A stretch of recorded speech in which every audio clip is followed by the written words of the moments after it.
Okay, activity 12, let's go. Teen USA Payroll Register.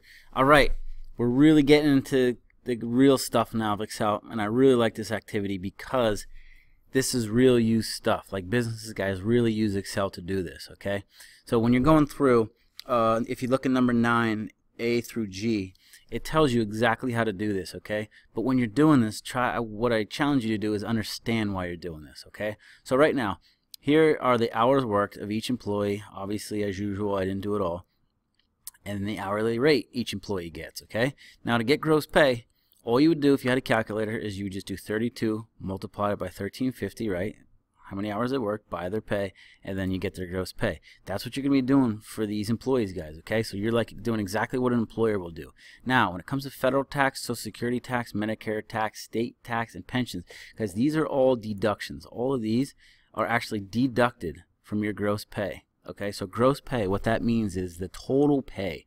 And if I could show you guys my gross pay and then what I actually get, you would be flabbergasted. I don't even look at it because it's so frustrating how much I lose in taxes and everything. It's hundreds upon hundreds of dollars each paycheck. But anyway, all right, so gross pay. What it tells you to do is, you can just type exactly what you see in the book. It's going to tell you to do equals D13, and then it's going to tell you to multiply by E13. I hate typing it out.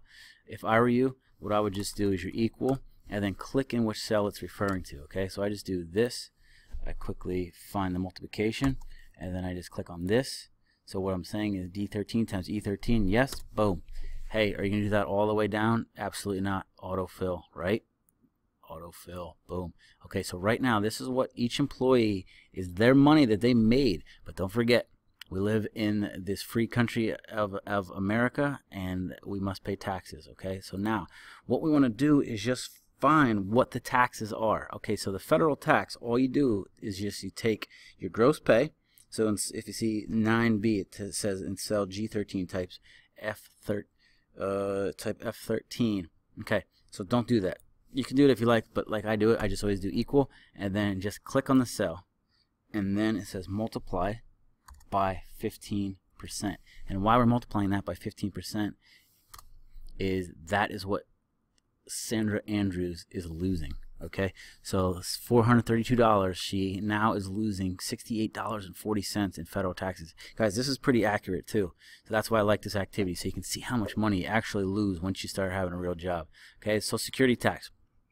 Okay, you're going to do the same. I'll save your time. I'll just come back once I do these, okay? Be right back.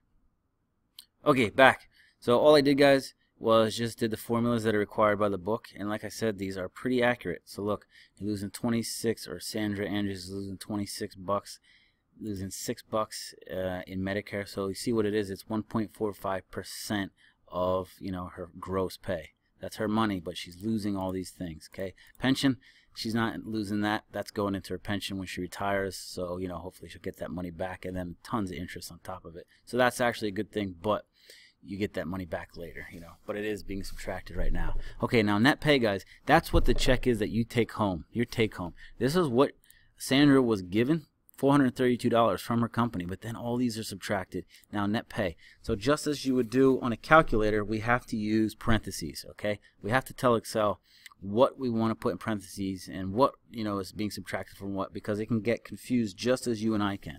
Okay, so this one we're going to say equal, okay, because we want to start with our gross pay, the $432. Now we have to add all these up and subtract it from this. Okay, so again, we're adding all these up, and then that is going to be subtracted from our gross pay, and that gets our net pay. So that's why we're working right here in this cell, because this is where we wanted to display it, right here, right? So we want it displayed right here, so we do equal F13. I always just like to click it, and then we just do minus. Okay, so we're going to subtract, but first, remember, please excuse my dear Aunt Sally, Excel is going to do everything in parentheses first. So it tells you to type all this. I like to click. So we're going to do this. We're going to do this. We're going to do this. I'm going to do a plus. We're going to do this. Boom. Okay, now, so we're saying add. So here we have, let's double check, make sure. So it's saying F13, subtract all the stuff in the parentheses. So it's going to add up all this G13, H13, I13, J13. It's going to add all that up. and that is what we want. Oh, did we get K? No, we missed K. See, it's over top of it. Sometimes it can be a pain. Now we just might have to type in K 13. Okay, so now we finished everything we need to add. And your parentheses, just as you would in doing any math problem. So we're going to add all that up in the parentheses, and we're going to subtract it from F13. Let's see if it works. Boom. Look at that. Sandra Andrews made $432. She's walking home with $303. Ouchies. Okay? Do your autofill. Right? This is pretty neat. Imagine how long this would take, guys, if you didn't have autofill, or if you had to figure this out with pen and paper calculator like they used to have to do back in the day. So now the net pay, that's the check that Teen USA is going to have to cut to each of these. Or excuse me, this is what's, you know, what they had to pay out, but this is the money that the people are actually receiving. They can deposit in the bank. Ouchie. Okay, so guys, take a look at what you just did. Don't just do this to get it done. Please take a look to see, you know, that how you got these numbers and that they're correct, and then that, you know, your autofill is correct as well. Okay. All right. Sorry for the long screencast, but this one was getting a little more complicated. Wanted to make sure that you understand what's going on. All right. Bye.